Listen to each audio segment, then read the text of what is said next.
It was mighty easy to make a living with cotton. And you had the benefit of human labor there that was about as inexpensive as you could get. Betrayal.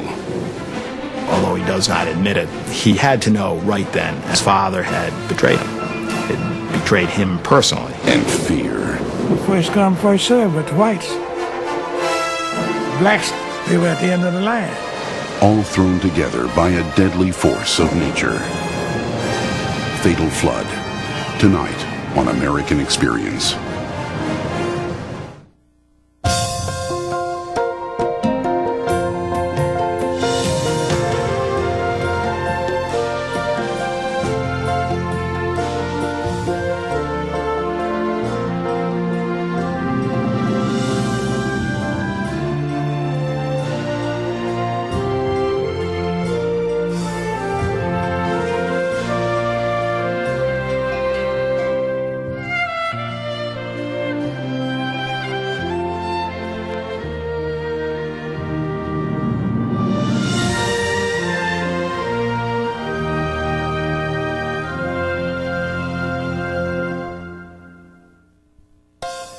American Experience is made possible by the Alfred P. Sloan Foundation to enhance public understanding of the role of technology. The foundation also seeks to portray the lives of the men and women engaged in scientific and technological pursuit. Liberty Mutual Insurance is a proud supporter of the American Experience. And by helping people live safer, more secure lives, we're also proud supporters of the American Dream. At the Scotts Company, we help make gardens more beautiful, lawns greener, trees taller. If there's a better business to be in, please let us know. And by the Corporation for Public Broadcasting and contributions to your PBS station from viewers like you. Thank you.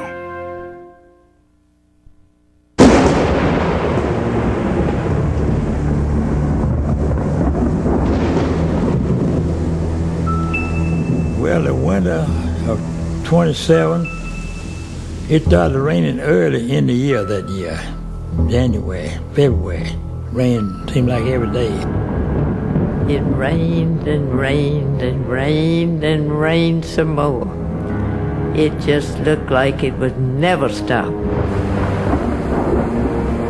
The river kept coming above flood level. And it was rumored in all of the papers and things that if this levee would break, we would have a flood that would wash away from Memphis to New Orleans.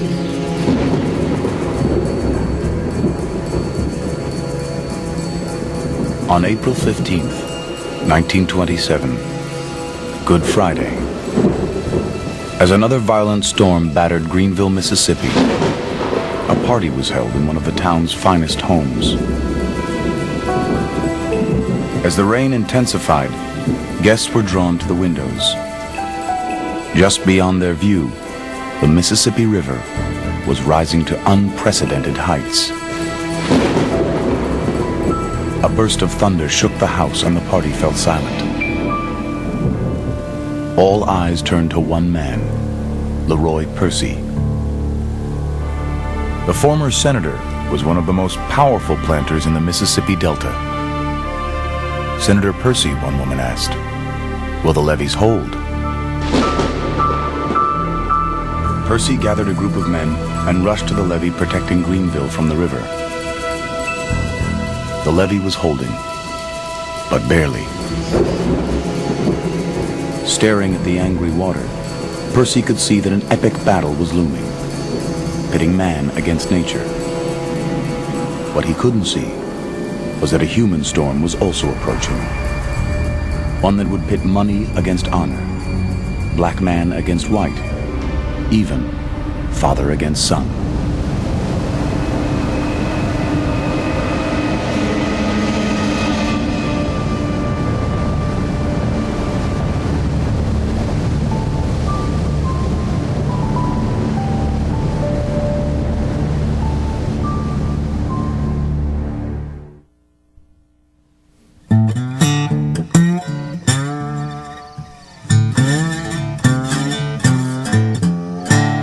The people of the Delta fear God and the Mississippi, a saying goes. The river punishes with great destruction and rewards with great wealth. Its floodwaters leave behind some of the most lush and fertile soil on earth.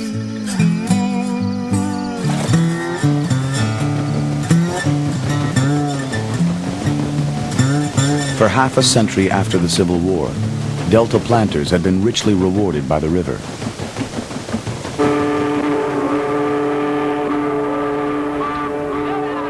By the early 1900s, they presided over one of the most productive cotton-growing regions in the world. In an age when cotton was king, self-styled planter aristocrats ruled their domains like feudal lords. The most ambitious of them all was Leroy Percy. His empire extended far beyond the cotton fields to the boardrooms of railroads and banks. As a prominent lawyer and businessman, he was determined to bring the plantation economy into the 20th century. Leroy Percy saw the Delta, I think, as this great, bursting, industrial region. But the industry in the Delta was agriculture. That did not mean that it would be any less efficient than a northern factory. It would operate with every bit as much efficiency. And of course, the labor was the key to that. It was mighty easy to make a living with cotton. And you had the benefit of human labor there that was about as inexpensive as you could get. And these big plantations, they'd have thousands of blacks that worked there. I mean, you couldn't raise it without the blacks. Without human labor there, he couldn't exist. Not only important, it was vital. The plantation system offered African Americans work, but very little else. Most families scraped out a living from sharecropping. The planters provided a small plot of land. Everything else was advanced on credit and deducted from the workers' share of the crop. It was a system ripe for abuse. It was known on some plantations that the only thing that the people gathered in life was what you would call 3 M's, meat, meal, and molasses. And they would work from sun up until sundown. And when the season was over, the only thing they had left was an indebtment of $400 or $500, something they couldn't afford. Because the white owners say during the time that they worked for that season, they had used up all the meat, meal, and molasses. But they had nothing. And when I say nothing, I mean nothing. The planters looked at black people as workers. They looked at black people as people who should be willing and eager to work for them to produce their cotton. And when they weren't eager, they could be coerced. Well, I won't call his name, but there was a plantation owner that carried a bullwhip all the time. And he spoke with that whoop. And I've seen him beat the blacks on Washington Avenue because they didn't get out of his way. Like his fellow planters, Leroy Percy feared losing his black labor force. But unlike many, he believed the best way to keep African Americans in the Delta was to treat them fairly. Decency, Percy insisted, was part of the Southern Code of Honor. The Percys had a sense of noblesse oblige. They thought of themselves as having more empathy with people of African descent. They saw themselves as being more understanding, more tolerant of them, more friendly with them. They saw themselves as being noblesse oblige incarnate. They were real business people, the Percys were real business people. They knew that their livelihood came from the blacks. So why destroy what makes your money? That's how I looked at them. So it was all business. In 1910, Leroy Percy took his views on race relations and business to Washington when he was appointed to a vacant Senate seat. A year later, Percy ran for re-election against a bitter political enemy. Former Mississippi Governor James K. Vardaman was a populist and an unapologetic racist. If it is necessary, he warned, every Negro in the state will be lynched to maintain white supremacy. Vardaman defeated Percy in a landslide. The effect of the defeat of 1911 on Leroy Percy was to send him into the deepest gloom he'd probably ever experienced. He felt that he had let down the side, so to speak, that his honor had been violated, because not only had he lost the election, but he'd come in third, a sitting senator coming in third. Retreating to Washington County, Leroy resumed his work and consoled himself with the diversions of a country gentleman. Leroy was a classic man's man. Hunted, fished, played poker, and he knew how to operate. He was not naive about anything. And as his son said, no one ever made the mistake of thinking he wasn't dangerous. Leroy's commanding personality was altogether different from that of his only son and heir, William Alexander Percy. Soft-spoken and introspective, Will was ill-suited to the stringent code of Southern manhood. He felt himself an outsider almost from the start. He worshipped his father.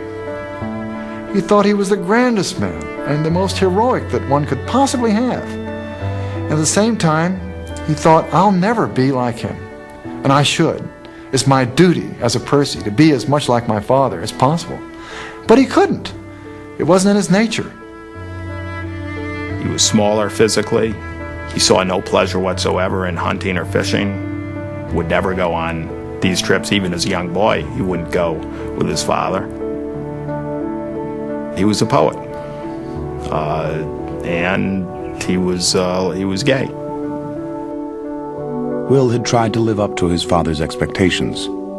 He went to Harvard, earned a law degree, served with valor in World War I, and joined his father's law practice in Greenville. But in his own mind, he never measured up. It was hard having such a dazzling father, Will recalled. No wonder I longed to be a hermit. Will often walked alone on the levee, his thoughts turning to poetry. What I wrote, he explained, seemed more essentially myself than anything I did or said. Will Percy wrote a piece called Falling Leaves, and he wrote about how he was walking along the river bank, and he says, I know it is fall, because I am loneliest now. I go home to my family, and I see my mother pacing up and down, and my father saying, hush, don't say those things. It's a very moving piece of writing, but it indicates how he recognized his parents' dissatisfaction with him and his inability to do anything about it, and even to speak of it was impossible. Despite his feelings, Will continued to live in his father's house on Percy Street, placing the family empire above his own happiness. In the spring of 1922, that empire would come under direct attack.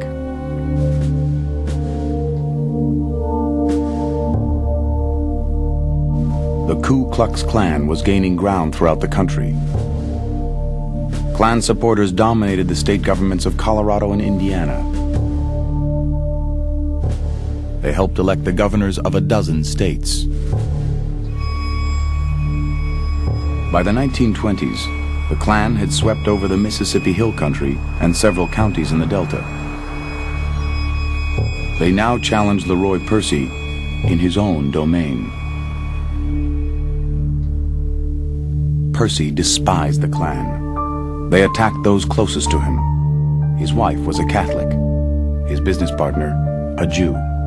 His empire was dependent on black labor. When he learned of a planned Klan rally in Greenville, Leroy decided to fight back. On March 1st, 1922, a tense crowd packed the Greenville courthouse. The Klansman spoke first. The Klansman starts out with his usual spiel. He's against the Catholics. The Pope's got this plot here. The Jews are doing that. The blacks are a threat to Southern womanhood. It was a rousing speech. It had never been opposed. Will watched his father step up to the podium. No one knew what to expect. He starts out with humor. He goes on to say that he's got a partner who's a Jew, and he agrees that the Jews need to be held in line because, he points out, that his Jewish partner had loaned $150,000 to people who lived in Washington County at below market interest rates. And Percy had a real problem with that. So all of a sudden he's got the audience laughing, and he starts mocking the Klan. And in the end, however, he gets serious. I know the terror the Klan embodies for our Negro population, Percy declared, and I am here to plead against it. We have feasted together at the weddings of our young people. We have stood together around the graves of our loved ones. We have stood together and undivided. And he asked even the Klansmen, he said, we want you to come home, come back to this community, leave the Klan.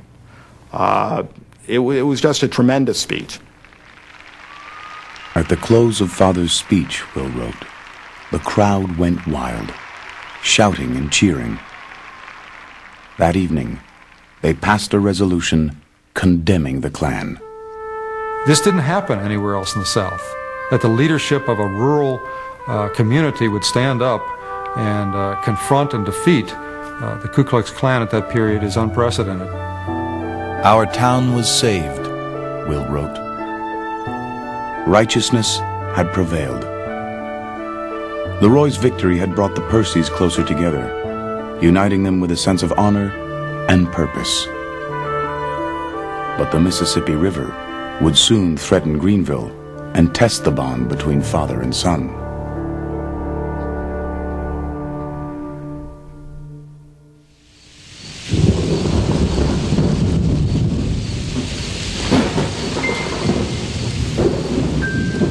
In the autumn of 1926, violent storms pelted the northern United States, engorging streams and rivers. The arteries drained south, funneling the waters of a continent into the Mississippi. By March 1927, huge swells reached the top of the delta. Greenville was only 100 miles downriver.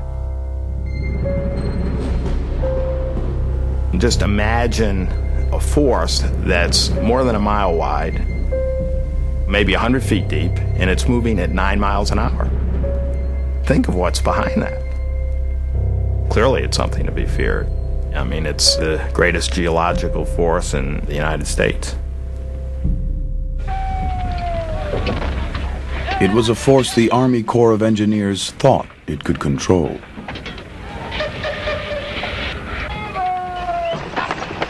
The Corps had built levees, some 4 stories high, on both banks of the river, running the 1,100-mile span from Cairo, Illinois, to New Orleans. If you looked at these levees at low water, they look like great impregnable fortresses. In 1926, for the first time in the official report of the Army engineers, they say that they are now in a position to prevent the damaging impact of floods on the lower Mississippi Valley. Classic hubris.